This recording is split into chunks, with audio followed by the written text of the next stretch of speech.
Welcome to this week of Beanie and Boom, the podcast. Big week this week, man. We got a pretty big game on the horizon this weekend. And I know this was the week I told you I would have some very special guests. And I do got that guest. But I'm going to try to punch it in. We're going to do a phone call where we're going to integrate that into this podcast. But it's going to be a little bit later on. But yeah, Penn State week, man. What are your thoughts, man? Are you excited? I am excited. Even though Penn State did, take an L and all that. Yeah, I mean, it kind of makes it look bad because, okay, they lost to Minnesota, then Minnesota goes out to Iowa and lose to Iowa. Right. So it's like, what's really going on, But, I mean, obviously, any team that we play, they're going to give us their best game. And knowing Penn State, we've had the last 3 games have been crazy, like close, very good games. So I'm excited to see what happens. I mean, obviously, I feel like the Buckeyes are gonna win. Honestly, I feel like it's gonna be one of those games where, it may be kind of close in the beginning, maybe first half. I think we're gonna pull away and win big. Man, this is it's big for a number of reasons. We know, obviously, now is the time to where the college football playoff is kind of meaning something, and they're dissecting and evaluating teams harder than they have before. And then you also get Chase Young back. Oh, so you're getting a guy that's save that. Though. He's going to have a chip on the shoulder coming back into this week. But going back and looking at the grand scheme of things is that Penn State, they did lose, they did take some L's to Minnesota, and it makes Ohio State's resume not look as strong as it possibly could have. Because at one point in time, I want to say, Penn State was there 4 or 5. Yeah, I mean they were up there. I mean, yeah, they were 4. They were in the playoff pictures, when they first came out with the rankings, man. And to see them kind of fall, I think what are they, 8 now? Yeah, I don't know where they are right now, but I mean, take a dip off. Yeah, it's gonna look like, okay, Ohio State. Who do they really play? And it makes the Big Ten not look as strong. But to me, I think it makes them look even stronger, in my opinion. I know from the outside looking in, if you're not within the conference, that's you what look I'm at it saying. And say the Big Ten is weak, but we got all these teams that are knocking each other off on a week-by-week basis, and you have them. You have some of those teams, respectively, slated in the top 10 college football playoff rankings. To me, as a whole, it makes it look like a better conference overall. But nonetheless, man, getting to this week, getting to this game, dude, this is one of those games that could make or break Ohio State. Now, we can't afford to lose a game. No. But I don't think this is one of them. Yeah. I don't think this is one of those teams or one of those games that we can afford to lose and still get into the college football playoff. Well, even if we went on to win the Big Ten championship. I think this game would have a huge asterisk next to it, and you would have them dissecting and evaluating this game and this loss, if Ohio State was to lose, much more than any other game that we'd have being, Michigan the rest of the way. In my opinion, like you said, we can't lose a game at all. It doesn't matter what game it is, no matter who we're playing. We can't lose a game at all because it's just like the committee they already have like a down. Like they're always like, okay, we don't want to put this team in there because we feel like they're going to do what they did when they played against Clemson. So people already look at us that way. So if we have one loss, they're not putting us in there at all. So I think they will. I just don't think if that one loss comes to Penn State. Well, it is kind of different because it seems like all of the like top teams, I mean, Alabama lost, LSU, they haven't lost. But yeah, I mean, they haven't lost, but I'm saying like if they was to take a loss, it's like, would you not put them in the playoffs? Like that's like a team like it's almost like I'm not gonna say they're in there already, but it's like it's hard not to put that team in there off their wins. Off the wins. I think LSU was a team that would probably, if they did take a loss, they're going to get in. They was probably still get in. Yeah. I just feel, in my personal opinion, if we was to lose a game, obviously we got Penn State and Michigan left. If we was to lose to one of those teams, I think the committee would be like, you know what? We can't. See, the reason why I think Ohio State could afford to lose next week is because they'll look at that a little bit differently. I don't think you look at Michigan and the Ohio State rivalry and sit there and say if Ohio State was to lose, that you got to negate them and put a minus mark so strong to where it's going to say, you know what, these guys could go on and win a Big Ten championship and we still not going to put them in because they lost to Michigan. No, you understand this is one of the biggest rivalries in sports. Absolutely. And you understand where Jim Harbaugh is. Jim Harbaugh's back is against the wall, so you got to evaluate every little scenario when you're looking at this game and looking at the win-loss and the winner or loser of this game. Go I see. know we're at Penn State, but we're talking. We're going a little bit ahead. We're talking about the college football playoff because we know that's on the horizon for this team. Right. But Penn State isn't one of those games. They lose to Minnesota, and they just haven't looked overall as impressive Right. as probably the college football playoff committee even thought in the beginning and putting them at number 4 anyways. Right. So I don't know, man. It's going to be an interesting game. Yeah, it's going to be interesting. Looking forward to it. Like I said, I feel like they're going to bring, their best game, but I just feel like, with the way that we've been playing and getting Chase Young back, man, it's almost like how is Penn State on the same field as us, 100%. And that's just my opinion, but obviously, it's going to be a hard fought game because, it's Penn State.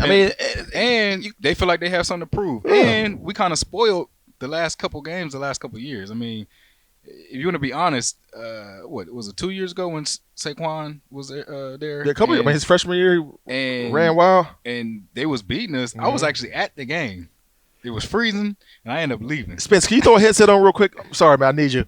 I'm bringing in Spence. Man. Spence is our fat guy. He knows the facts more so than I know the facts. Yeah.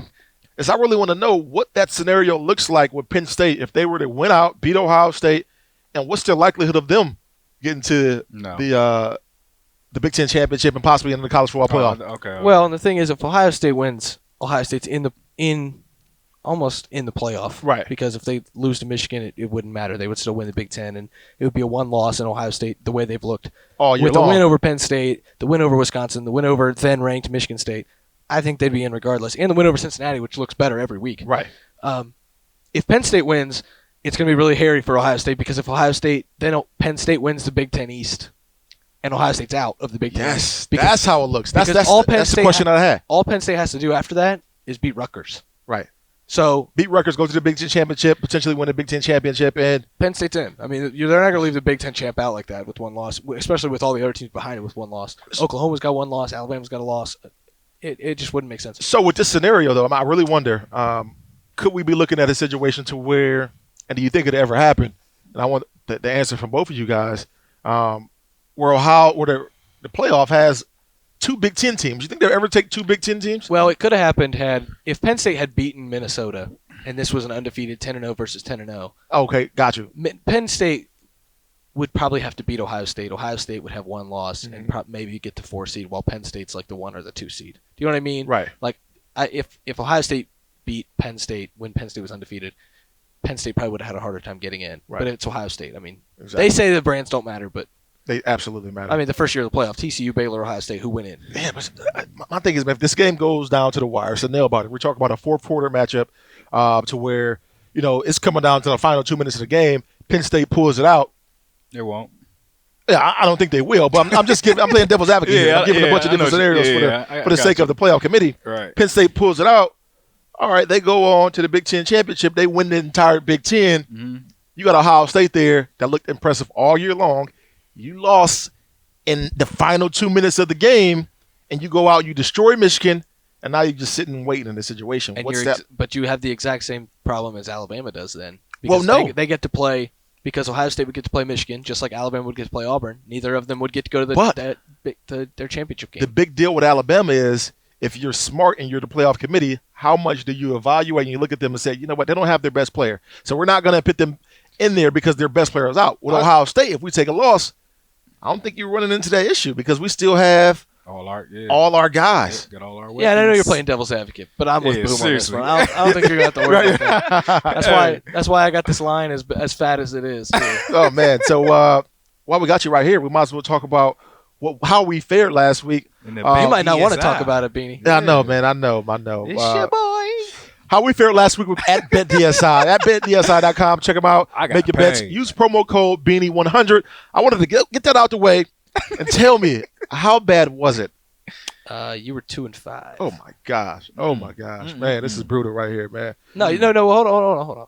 You were 3-1, 2, 3, 4. 3-4. That's still not great, man. I'm still losing money. I mean, nonetheless. You guys start going with Boom. I know He's 5-2, dude, and I gave him shit, and he always giving me so much shit He because of always his give picks, me man. all of it. You know what I'm saying? You know, I mean, Pause. We're just gonna. Hey, you're watching me now. I'm throwing it in the trash. yeah, please throw it away. Please. I don't want to see it. It's ugly. What do we have for this week? This week, well, it's a light slate because SEC plays Georgia Southern and Mercer and those teams. Before we do that, man, we're getting ready to get to our at Bet DSI picks, but how in the hell does the SEC continually Pull that off. every single year to where they get essentially a bye week in the middle of the season playing these they usually teams in which there's no competition? so like Georgia opened the year with Vanderbilt, Clemson Right. get so it every week. that's a conference game week 1.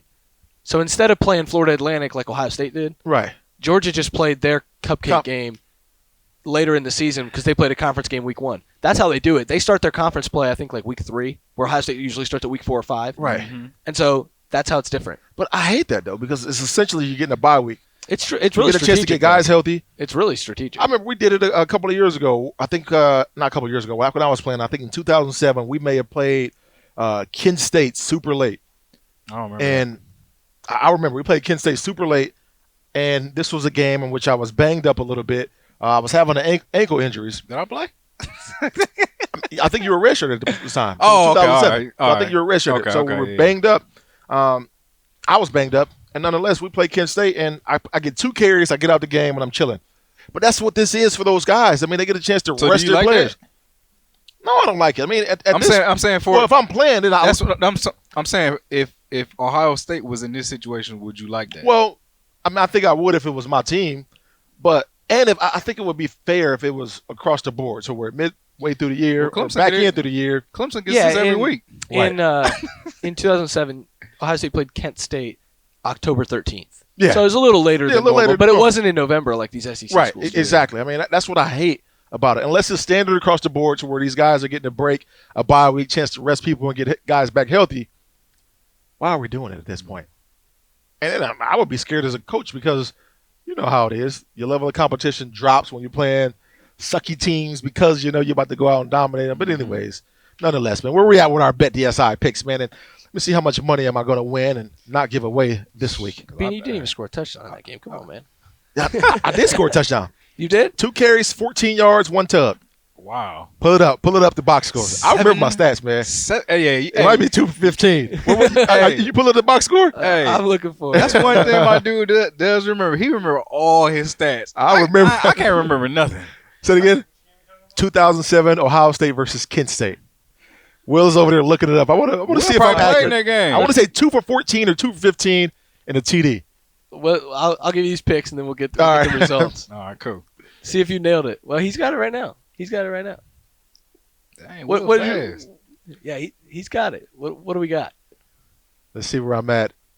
How accurate am I? 4 carries for 17 and 1 TD. 4 carries. I thought it was only 2. Man. Brandon Singh, 9 carries for 69. Casey Christian. I remember Casey had it. Casey. Hey. Marcus Williams, 7 carries. Bro, that was Yeah, the Tress was that giving game. everybody the ball. Had a carry. Bro, you know who was the quarterback for Kent State? Oh, Julian Edelman. Julian Edelman was the QB. Crazy. 4 for 10 for 49 yards and That was Julian Edelman's numbers? Four- 4 for 10. 4 for 10 Damn. and a pick. Right. So, all right, Ohio State minus 19. Ohio State minus 9. Give it to me. I'm going with Ohio State, man, in this situation. I know I just sat back here and I just played devil's advocate and I just talked about, what if Penn State did this. But like you said, Boom, I don't think they're going to do it. I don't think we're going to have anything to worry about. Dude, this is different. This is a different team. Yeah. This team has a chip on their shoulder because they are going back and being reminded of last season. Yeah. They are going back and being reminded of a couple of years ago with Penn State and what transpired. Yeah. Right? They got this team playing, dude, I was just about to at say. another level. And I can't, That's I what can't believe it because he's still in his first year, man. Yeah, that's what I was just about to say. I think we covered the 19 points just because the simple fact that Ryan Day, I think he's trying to prove something to the committee that like we're not gonna give y'all no reason not to put us in there. Right. We're gonna show y'all that we are the best team in the country right now. We're gonna show you that we could do whatever we want to do against Penn State and make it happen. So real quick, before we jump back to our Bet DSI picks, so we got 5 people in the room. It's myself, it's Boom, it's Spence, it's Berm, and it's Will. I'm getting ready to ask all you guys a question. So we might have to put the mic towards them so we can hear. I know it's super early in his career. Will Ryan Day have a better career at Ohio State than Urban Meyer? I think it's too early to say right now. You got to give me an answer. He recruits at such a high level. He might be Ryan Day, and I might throw this over to Berm right after, but he recruits at such a high level. He might be the best recruiter Urban Meyer had. And to have him as the head coach. So at that note, I'm gonna say yes. I'm gonna say yes too. Berm, what you got on that one? We're bringing in Jeremy Birmingham over here, man. This is a deep question. Urban lost 9 games in 7 years. I think it's preposterous to assume that anybody will be better than him, considering everything that he did and how quickly they were able to come in, change a program that had some staleness to it. Mm-hmm. I think that Ryan's numbers are going to be great, but you have to consider where his starting point is based on or compared to where Urban started. Mm-hmm. In 91 and 9 or whatever he did in those 7 years is stupid. Like, it's ridiculous. It's stupid. I mean, that's losing 1 game a year. So unless we're assuming that Ryan Day and the Buckeyes are going to lose less than 1 game a year for his tenure, then no, it's impossible for him to be better than But real quick, stay on there. Do you think we'll have the issues in which we had with Urban Meyer to where we have the Michigan State games to where all of a sudden he's out thinking himself and we're losing those games because, all right, I'm the big bad wolf. I'll tell you what, you'll find out on Saturday. All right, fair enough. Issue is going to pop back up. It doesn't seem like it's going to, but I'll tell you that last Saturday, if Ohio State had been playing at Illinois last Saturday instead of at Rutgers, who's obviously not even worthy of being in the Big Ten at this point, if they're playing like a team that's struggling but playing good football like Illinois, I think that last week could have been an issue. Okay. I mean, if I know that the Buckeyes took Justin Fields out after the first half, and they kind of just reeled it in, but like it was a pretty lacking energy team. Oh, 100%. I agree. And that's what happened at Purdue and Iowa. And I don't know that that's the same thing. And obviously, hindsight's 20/20. They go out and they still won by 35 points and all that stuff. But this weekend is when you find out. Right. And we were talking about it before. You guys started the show, but like 2015 Michigan State is a very comparable situation to this weekend against Penn State, where there's no reason they should have lost that game. Michigan was the week after. They were clearly the best team in the country. But weird things happen, and then you look at the weather, and then you got chance for snow and rain and 40 degrees. It's a new day. You're playing a team that has good players on it. Right. Big picture, is Ryan Day going to be better than Urban Meyer? It would be one hell of a difficult task. I almost feel like I'm disrespecting Urban Meyer by even asking this question, but Ryan Day's been so good out the gate. How can I not? I mean, obviously he's undefeated in his career. I mean, right. Urban didn't do that, but Urban started at Bowling Green. So I'm fascinated to see how Ryan does with all of Ryan's pieces. I mean, the program that he inherited is Urban Meyer's program. 100%. And it was set up beautifully. It was completely intact. Obviously, Jim Tressel did a great job in getting Ohio State to be the standard bearer of the Big Ten. But when he left the program, there was a gap happening, and there was a little bit of a talent issue starting to rear its head. Obviously, the off-the-field stuff that was going on that had people wondering about Ohio State. But Ryan is in a pretty darn good position to start his career. 100%. He's a great coach. Don't get me wrong. I think it's crazy to suggest that anyone's going to be better than Urban Meyer. But there are reasons to think that right now. Yeah, fair enough. I mean, a lot can happen in a year. I mean, doesn't it just suck that he's going to be compared to Urban all the time though? Like, no. For Ryan, no. Dude, I talked like about he's going to be a fantastic coach. Oh, he is 100%. No, but like he's going to be great, and yet if he goes 10-2 one year, people will be like, well, Urban never did that. Like because that's a down year for Ohio State. 10 games is a down year for Ohio State. If he ever went like 11-2 and won like the Rose Bowl, Urban went 13-1 when he won the Rose Bowl. You know what I mean? Like right. He could win a national championship the very next year. Like I said, go 10-2, and people be like, not as good as Urban. But the thing is, I mean, you got to look at who he's following here, and we're getting a little bit off where we were going, but hell, Jim Tressel, John Cooper, Earl Bruce, Urban Meyer, like the bed is kind of set. Like you got to make it to the College Football Hall of. You got to be a Hall of Fame coach. This is who all the coaches before you. You have no choice but to be a Hall of Fame coach. Woody, Paul Brown. Bro, it's. The list goes on. I mean, that's it. Yeah. So you have that standard is already set. You have to be a Hall of Fame coach. You have to win a national championship. Although a couple of those guys in there didn't do it, but I just think it's something different about this dude, man. You look at the way Nick Saban and Alabama, how they were and how they won, and how now you're starting to see maybe the tide change a little bit, and the tide is changing because I was looking at something today, and I can't remember what program it was I was watching or what radio show I was listening to, but the tide is changing because now we're at a point to where I don't believe that the coach any longer can be a pound my chest. This is going to be my way or the highway. We're going to go hard, balls to walls. I don't think that coach is going to prevail any longer in college football. So the style of the way that Urban Meyer was in his career, the way that Nick Saban is, I don't think those coaches are going to be successful anymore because you got a new age of player coming in. You got a new age of recruit. You got social media in its platform, and you got this transfer portal in play now to where, all right, guys and coaches in particular are going to have to make their players happy. You're going to have to make your coaching staff happy. And you're going to have to get these guys that want to play for you and want to get these guys to coach for you. So I don't know, man. I don't know. I don't know that that's going to work anymore. That's why I think we'll see after this year, I think we'll see Alabama go back to being Alabama the way they were when I was in school, which it was non-existent. Hey, I'm about to say irrelevant. Yeah. What's your thought on that? I don't think Saban's going to go anywhere. You don't I think? think they're going to be really good. Like, look at his recruiting classes; they're insane. It's a machine.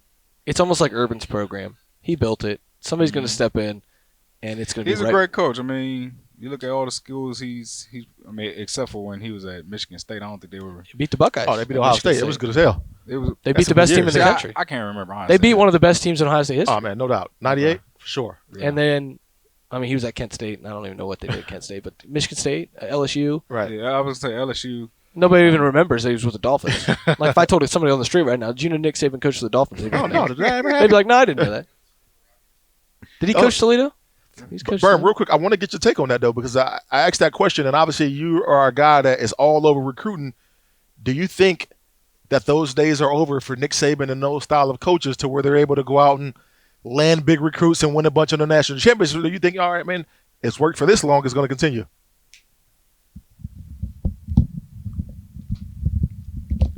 Kids want to win, Right. right? I mean, they want to win football games. They want to be in a spot where they a know winning they're program. going to go there Yeah. to win games. And whenever Saban retires, and I think he's got Benjamin Button disease or something, because he seems like he's getting younger every single year, and I don't think he's getting older. So either A, has Benjamin Button disease, or B, sold his soul to Satan. Right? What's more likely? Maybe all of the above. All right. So whenever he leaves, it's someone that he handpicks is going to be taking over for him. Right. I think what's interesting is that when you look at the Bama assistant coaching staff tree right now, there's a lot of guys, Kirby, Smart, and Pruitt, and all these guys going to being head coaches, right? But there doesn't seem to be like a guy that he's grooming to really be his guy. I think when Ryan Day took over at Ohio State, everyone kind of, who pays attention to the program, sort of had an idea that there was something different about Ryan Day. And it was like, okay, maybe this is the guy to take over for Urban whenever he's done. But we all also knew that Urban had never been anywhere more than 7 years. Right. And so you had this idea that, well, it may not be too far down the road for when that happens. Saban doesn't seem to have that sort of like mentorship relationship with his assistants. And it's more like he's a rehabilitator of guys like Steve Sarkisian and guys like that, right? So it's more like, I'm going to Lane bring you Kiffin, in those here. guys. Right. I'm going to bring you in here. I'm going to fix your career and send you out. But they're trying to take bits and pieces of what Saban's done, but they can't really do it on their own.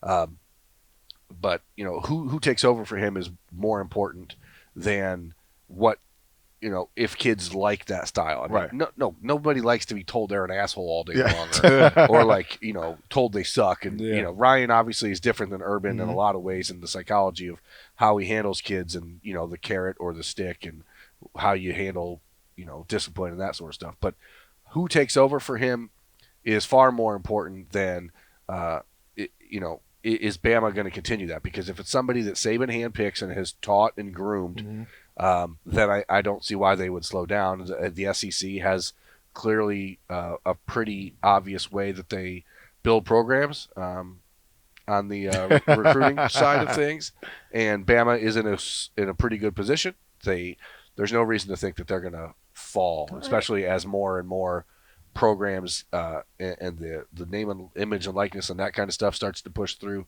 These kids are going to have an opportunity to go to places like that, and the reasons that maybe other programs in the SEC get bolstered and boosted in the last handful of years won't necessarily be a problem. So stay right there on that track. I got another question I want to ask you.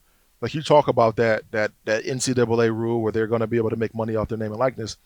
Do you see it being a situation where people still go to the Ohio States and the Alabamas and whatever the top school is because they can win?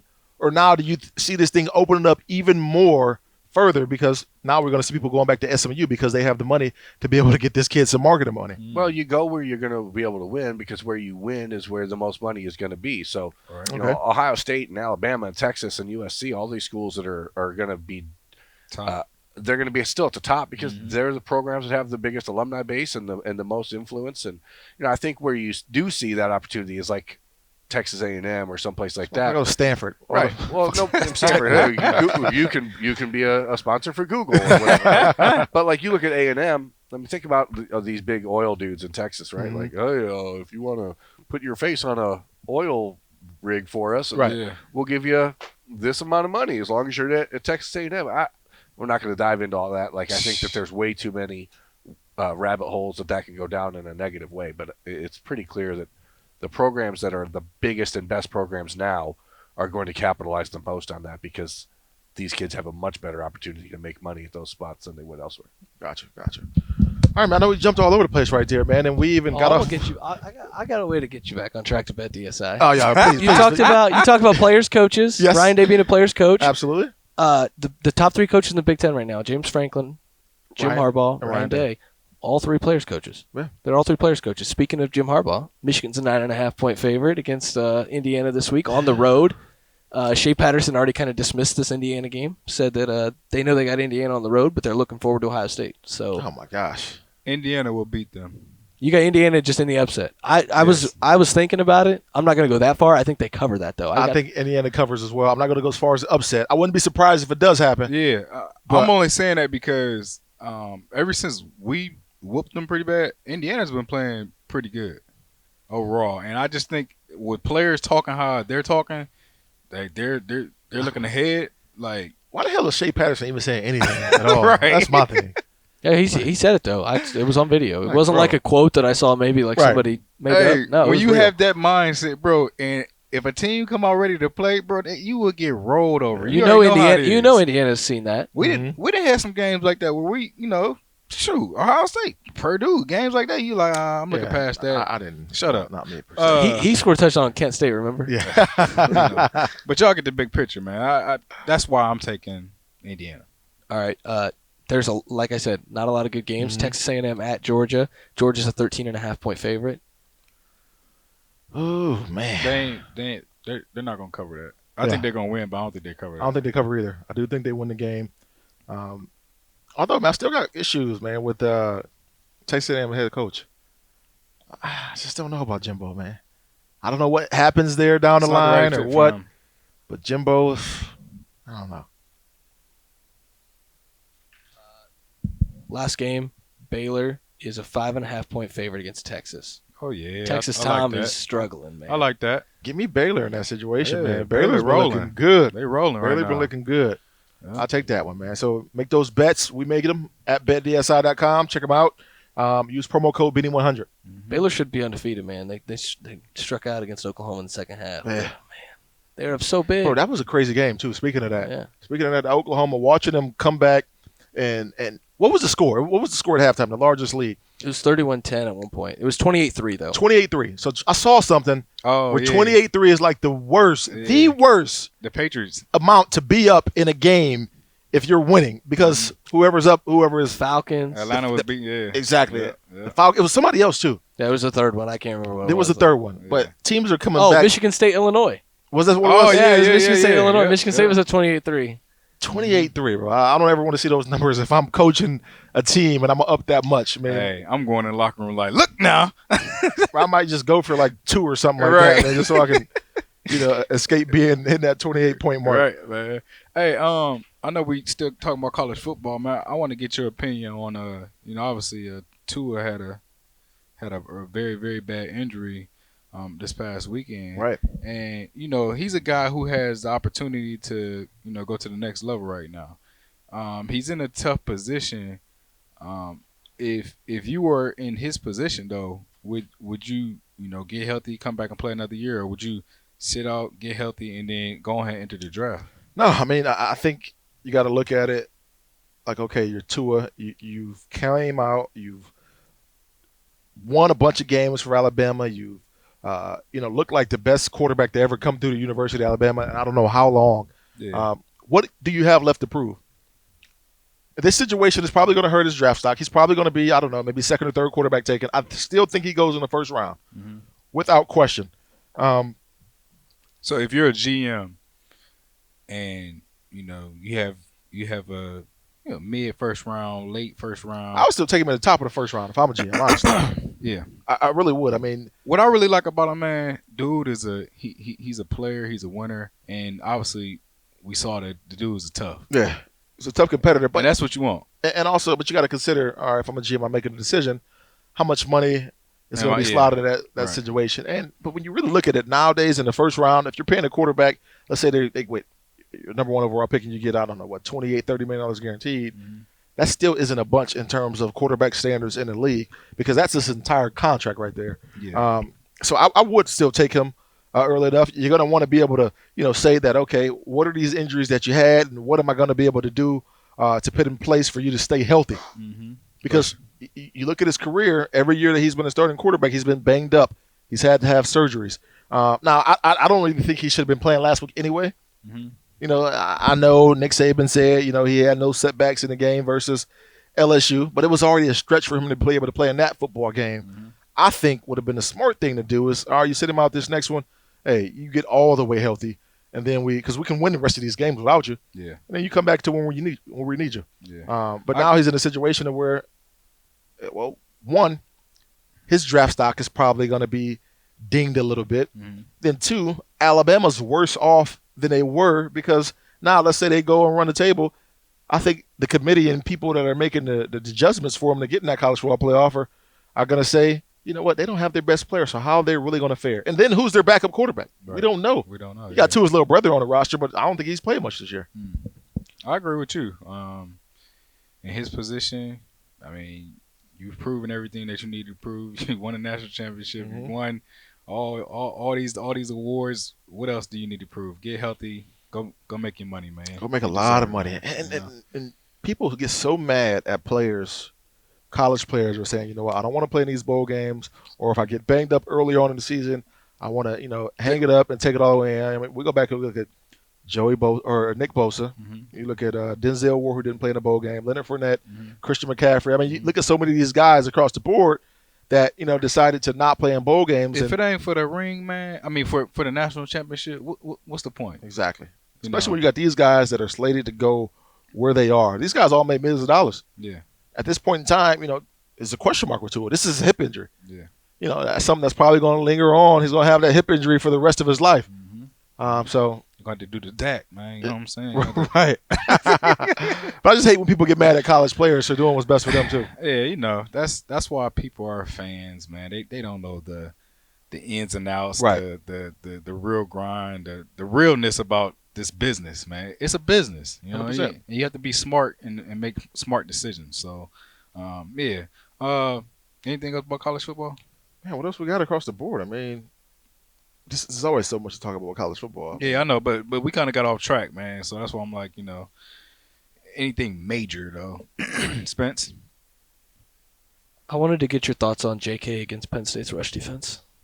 I think Penn State's really good against the run. They They've are. obviously struggled a lot against the pass. So I was wondering, maybe this is like a fan question. Do you guys think Ohio State will use the pass to set up the run, or still trying to establish the same run game they have been every week? Because Penn State's horrible against the pass. So I just want to know what you guys would think, and what you would do is, you guys as running back, what would you prefer? Have the pass set up you guys in the run game, or be able to establish the run For first? this particular game, when I know I'm playing a team that's not very good against the pass, I want to air it out. And I'm a running back. I know and understand that if I got a quarterback that's airing it out, they're going to be on their heels. Those lanes are going to be open. As good as our offensive line is, when we decide to run 46, 47, Dave, those things are going to be wide open, and we'll be hitting those lanes like no other. Yeah. So I think that situation works out the best for the running back. So if I'm JK, hey, throw the ball. We want to throw it for the first quarter alone. All right, cool. I Keep on your heels.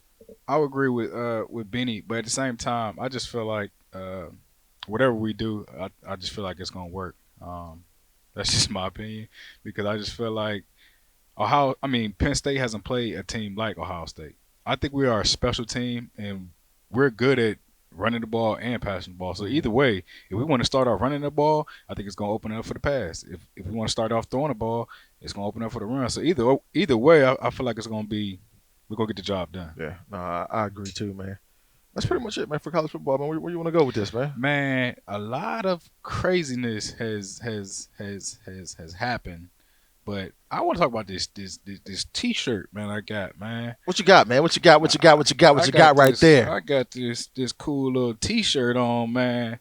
Me personally, man. I don't like to get too personal while we on the pod, but I don't really like having too much hair on my body, especially in private certain places. areas. Right. So as you can see, we got Manscaped. Yeah, I see this Manscaped. You see your me boss represent- will thank you. Dude, this is like an amazing product. I mean, one, they got underwear, which I got them on right now. exactly. And I got some on too, and they're honestly, super soft. Honestly, back in the day, we used to wear like the cloth Right. underwear. I can't do that because And this, sweaty and if everybody know, I like to do this type of underwear right here because it's just like relaxing, compression. it's relaxing. You get some nice breeze going through there. You don't get super smelly. You know how you jump down there and get the stinking. But nonetheless, they got something for that too. Yeah. This right here, the ball deodorant. Hey, I don't care what anybody says. It may sound a little bit raunchy and all that stuff, but nonetheless, if you going somewhere and you got on those super thick cloth underwear that we were just talking about, you're sweating, and you need to freshen up because sometimes if you got something that can seep through your pants, you got on some dress pants, the smell starts seeping through. You got the ball deodorant and you got the ball spray, the Reviver spray. Hey, man, so check them out at manscaped.com, at Manscaped on Instagram, We got the lawnmower on Twitter. too. And what do you have for us here, bro? So this is the lawnmower here. This is where, if you want to clean yourself up. Right. I mean, obviously you got the products, but they also give you the option if you're a guy who maybe, it gets the job done, but you want a little clean up there also. So they got options. Moving on, man. A lot of craziness has happened in the NFL, over the weekend. And we got to talk about your Brownies, man. And we had an incident at the end of the game that it got ugly, man. And I just want to get your thoughts and see, what. Just get your thoughts, man. One, that situation was ridiculous. It was the stupidest thing that I've seen in a long, long time. And I get it. With football and sports, tempers flare. People get pissed off. It's already a violent game as is. But, once you get into scrums and all that, the number one rule is to always keep your helmet on. Keep your helmet on because you don't want to get Exactly. You never know what's going to come at you. Pieced up. Exactly. Yeah. In this situation, we had a guy. One, we had Mason Rudolph trying to yank off the helmet of Myles Garrett. Then we have Myles Garrett yank off Mason Rudolph's helmet. Hold on.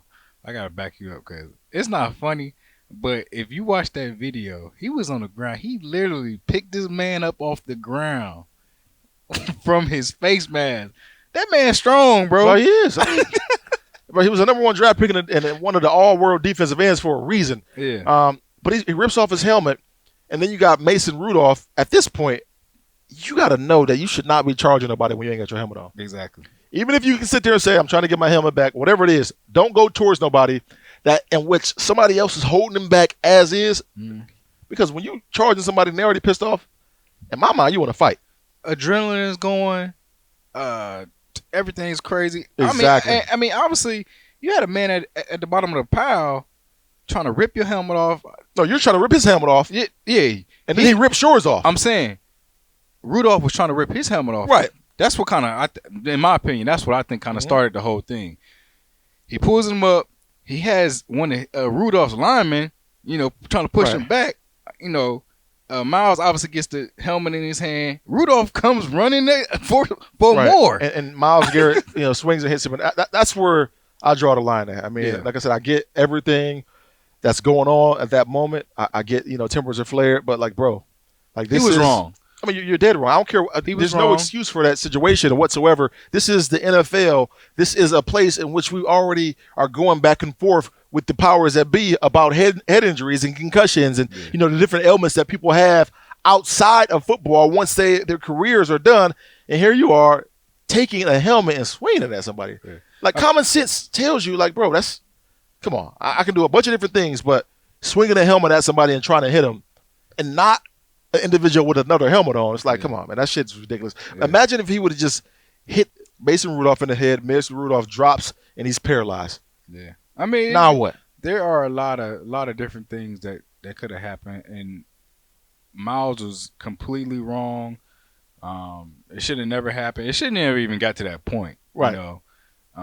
But the thing I guess I didn't really like about the whole situation is, this guy is suspended for the rest of the year. Obviously, he gets to come out and talk today, right? And give the appeal. Yeah, gives his appeal. But this guy is suspended for the whole year.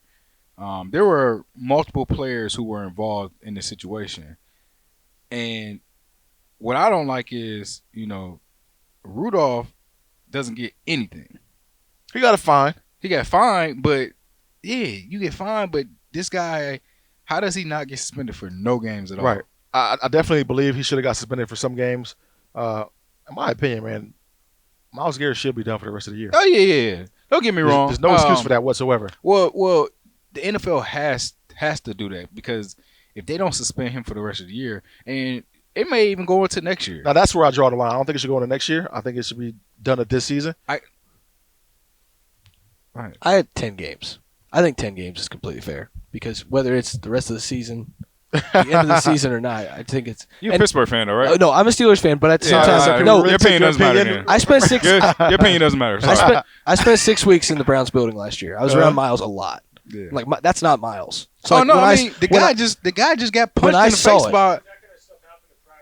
Yeah, that shit happens all the time, but nobody's swinging a helmet. That's the one thing. But that's what I'll say about Miles. That's not Miles. No, and that's why I think the 6 games at the end of the year, he's going to walk into the office and be like, that's not me. And it's going to be done after 6 games. But I think like a standard suspension for something like that, if this happened in week 2, I think 10 games would have been fine. Right. I think 10 games would be like where it should be. But the rest of the season, just the way the season falls, I think it's that. I just want to know, how much does this, I know it's going to impact Miles. It's going to follow Miles the rest of his career. How does it affect the NFL brotherhood? Like the unwritten rule of the NFL is like at the end of the day, we're all trying to get a check. We're all trying to get, we're all out here because we love the game. Yeah. How much does this affect his how he belongs in the brotherhood? Well, see, I don't think it really does. You guys know this better than anybody. I think right now, the big issue is obviously he hit him with a helmet. People are pissed off about it. He gets suspended. I think moving forward, he's still going to have friends in the league. He's still going to have people in the league because we're athletes. Listen, I mean, stuff falls off of our shoulders just like that. And all right, man, that shit happened. Tempers are flared. Everybody is pissed off. The issue comes into play is everybody else talking about it. Everybody else around the game talking about that specific incident. But as the player, no, Mason Rudolph, he was pissed off after the game. I guarantee you in a couple of weeks, Mason Rudolph, I got no problem with Myles Garrett. That shit happened. Because that shit happens on the field, in locker rooms, in practice all the time. And there's no sweat off anybody's back once it's time to go play. For Rudolph to call it Bush League and cowardly, I didn't think cowardly was the right word because he was trying to get out too. Emotions still high though. But the Bush League comment was completely in line. People are like, why did he call it that? Well, I think that's what it was. We've never seen The media should have never interviewed them after.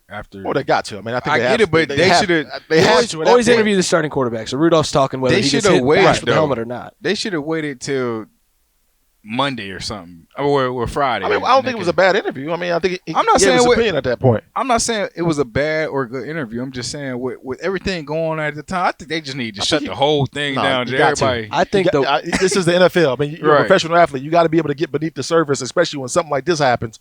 Hey, I want to know what the hell was going on. Yeah. and Miles had no control over what part of that helmet hit Rudolph. Right. If that helmet's turned 10 degrees, I mean, Bro, he's splitting them wide that's open.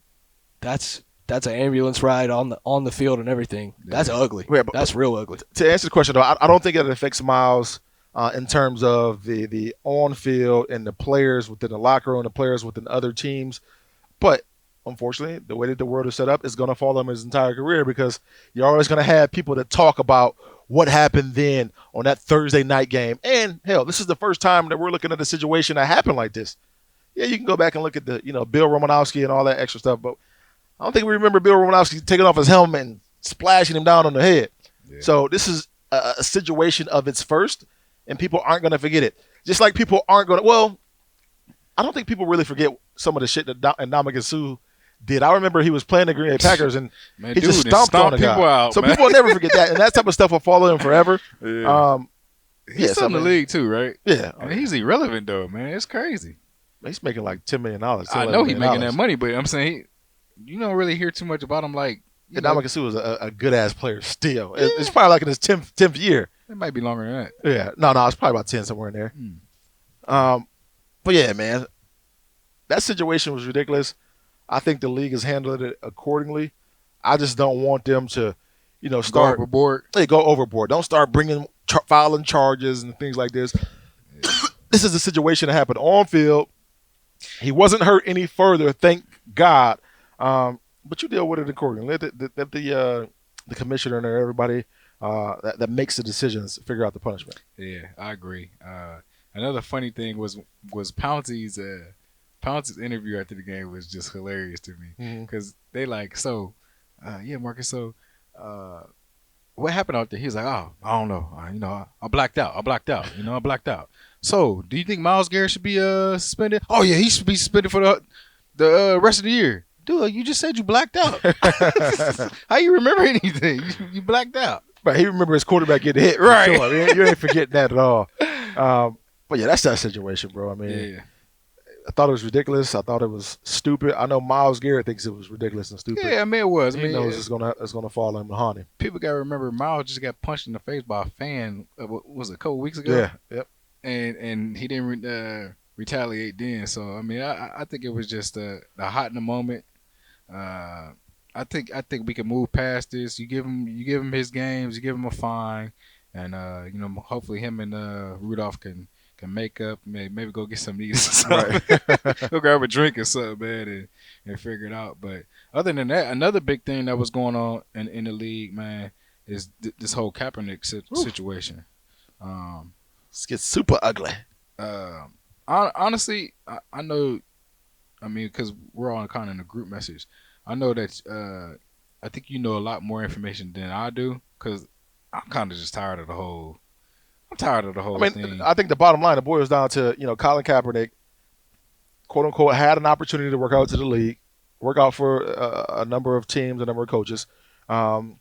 Didn't show up because he didn't want to sign a waiver, and allegedly the waiver was going to prevent him from further lawsuits towards the NFL, and he didn't necessarily want that because maybe there's another collusion lawsuit or something that's going to come down into play moving forward. We don't know. And So was it smart for Colin Kaepernick to, was it 2 hours or hour before the workout to move it to a different location and not do? I mean, if you got people there and you got some coaches already in town that's going to come and watch you work out, and you don't want to be a part of the pony show with the NFL and all that. I mean, yeah, do it. If you believe that's going to be best for you and your advisors and your attorneys are going through that contract and that agreement and that waiver, and it doesn't sit right with you, yeah, do it.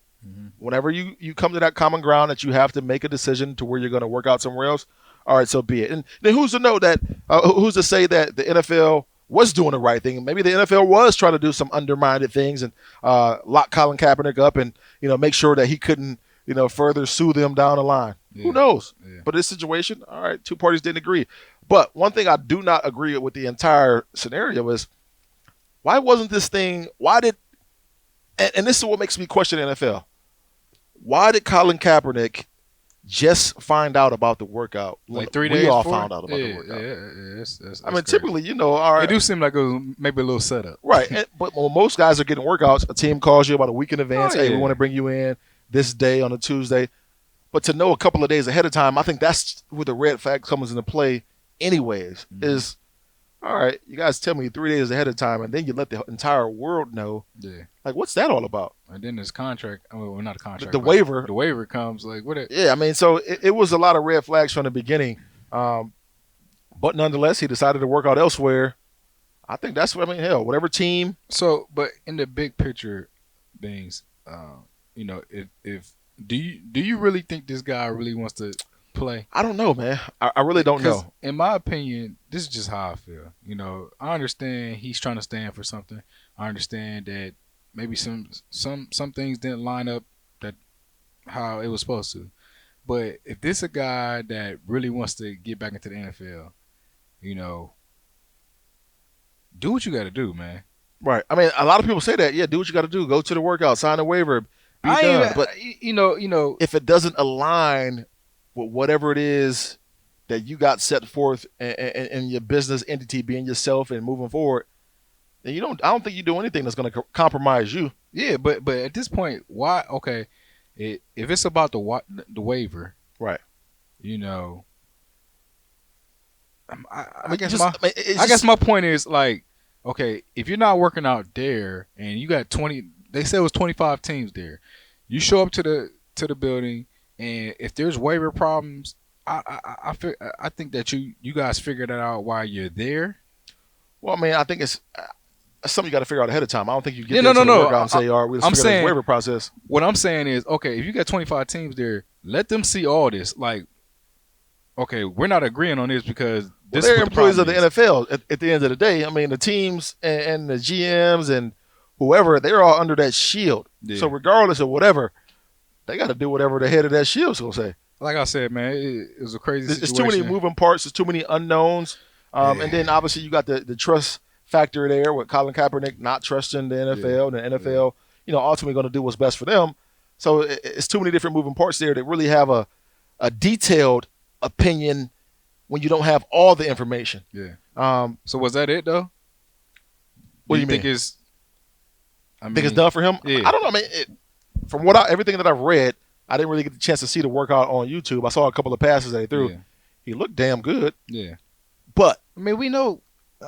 we know he can play. We know he's Yeah. better than half the quarterbacks that have a job in the National Football League right now. But the question comes into play is, all right, if I'm a team, do I want this headline because I know it's going to triumph just about everything? Yeah, he has support. He has a lot of support from a lot of different people. Nike being one of them, a bunch of different endorsements. But am I going to want to deal with this press, especially if all I want to do is just go out and play football? Like, that's what you have to really, decide. I mean, you know what he's going to come with. That baggage is going to be there whether you like it or not. And how do you, is it going to be there if he was assigned 6 weeks later? We don't know. Could it arise at any given point? We don't know. You got to deal with media. You got to deal with so many people. You got to answer so many questions when you're in the NFL. Yeah. How's he going to answer this? Yeah. Man, there's too many unknowns. I think. Obviously, I hope he has opportunity. Well, hell yeah, I want to see him if it's play. now or later on. I support Cap. But it's just like, you got to make a decision here. I guess it's like, if you really want to play, let's figure it out. But it's just a messed up situation, man. And I just hope both his side and the NFL side that they figure out where everybody just happy. Man. Why can't we all just get along? You know that ain't gonna happen, man. It's always a hierarchy that makes the decisions and that controls the board. Yeah. And the NFL has a monopoly on everything. So it is what it is in that regard. Ain't too much you can do. Moving on. Let's talk about your man's man, Lamar, man, Lamar Jackson, All man. right. This guy, him and the Ravens, man, they are freaking flocking right now. I mean, they doing their thing right now, and I would have to say, if I'm looking at the MVP race, he's got to be at the top of the list. Spence, I'm gonna need you right real quick. If you can, give me Tyrod Taylor's best year in the NFL, please. And I want to say that was maybe 2015, 2016. But continue. Go on. Tyrod Taylor. Okay. Go on. Where you going with this one? I want you to continue going on. What you were saying. No, I mean, I was saying this dude is. If you look at the teams that he's beat, Tom Brady, Mm-hmm. Russell Wilson. I don't even know the list, but those two right there, I think is. I ain't gonna say enough, but it's enough. You know, we're looking at Russell Wilson, who's playing at top peak right now. Yeah, I think he's the MVP, lead dog. You think he's the leader still? Yeah. Okay. That's. I mean, I mean, can't take when you I look can't take that away from you Right. because they've both been playing great. When you look at like, but I look at it when a guy shows up and he beats a man and has a great game, which is Russell Wilson still had a great game that game. So you still got to put that in. yeah, back. when you look at the wow factor, I mean, I think everybody's going to be enamored with Lamar Jackson and everything that he's able to do, especially when he pulls the ball down and run it. And the way that he's able to control and impact the game is crazy to me. Yeah. It's nuts.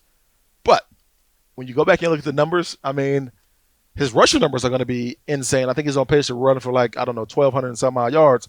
When you look at his passing numbers, I don't think that that's going to be like super gaudy to where it's going to be like, wow. He's just a good athlete, basically. With you. Well, no, I think he's a good quarterback too. Yeah, no. But I just don't think his passing numbers are going to be wow factors to say, all right, he deserves to win the MVP, because when you look at the other quarterbacks that have won, look at their numbers. And I know they're different players. Russell's going to win the MVP. I think so too. So what I was getting at with the Tyrod Taylor deal, Tyrod Taylor's best year, what was his numbers? 20-6, 20 touchdowns, 6 picks, 3,000, right around 3,000 passing yards, 568 rushing yards. So almost like 4,000 total yards. But what I was getting at was, I think that's in terms of the passing numbers. I think that's where on pace Lamar Jackson, where he's on pace to be about. So you can compare his year to Tyrod Taylor's year, and there's no way that we're going to sit there and compare. And I know Tyrod Taylor didn't beat those guys. That's not what I'm saying. And I know they're completely different athletes, but they're of the similar stature, and they're going to have the similar numbers, except the rushing numbers are going to be through the roof for Lamar. It's just so easy to put Lamar there because every game he's making the spin move. He's got that wow factor. It's the wow factor, yeah. But I mean, the numbers, when you look at the numbers and break them all the way down, it's just not there enough to be able to win an MVP, unless you're going to sit there and tell me, okay, the MVP isn't about numbers, it's about winning games, and he's doing that, and he's wowing. As great as Lamar's been, man, like, have you watched Russell Wilson? Like, if you watch Russell Wilson this year, he's been phenomenal. I mean, I don't think there's a quarterback out there. You can't tell Mark Ingram that right now. Oh yeah, I mean, those guys are super happy for their guy. Right. But I mean, Tyrod Taylor's numbers, man, over 3,000 yards, 20-6 on a touchdown to interception ratio, and 500 some yards rushing, and he's a backup quarterback right now. So I mean, I don't know, man. I agree with you. I just had to bring that up, man, because I had argued with you about this, earlier in the season. I think Lamar is phenomenal. I think he's way better than Tyrod Taylor. I'm not, don't get me wrong, people, when you're looking at that. Yeah. I think he's phenomenal, but his numbers are just, they're all what they are at this point. But I just wanted to bring that up because I know we had a debate about, Lamar Jackson and Michael Vick, and I just thought you was crazy for saying. Oh yeah, I think he's gonna be better than Michael Vick. He was better than Michael Vick, but now it's just like, man, dude is he's that deal. Yeah, he's that deal, man. But I don't think he's gonna win MVP this year. Yeah, but it's good to have him in the race, though. Oh, for sure. I mean, 100%. I think that's great. Man, I think what he's doing for the Ravens right now is even better. I mean, these guys are rolling. That's a team to beat right now. I just keep looking at it like this, man. Not even what he's doing for the Ravens, what he's doing for quarterbacks, specifically mobile quarterbacks. Yeah. Bro, can you imagine? Yeah, because dude ain't, 6'1" maybe? Yeah. Like, we got Lamar Jackson, right? Yeah. All right, this makes me think about, okay, what would Braxton Miller look like right now if we put him at quarterback? I don't know how his shoulder is, but if he's the Braxton Miller that Sure, was Russell in Wilson, college in his same earlier thing. years, Yeah. what's he going to look like now if he's at quarterback and we're not changing his position? Mhm.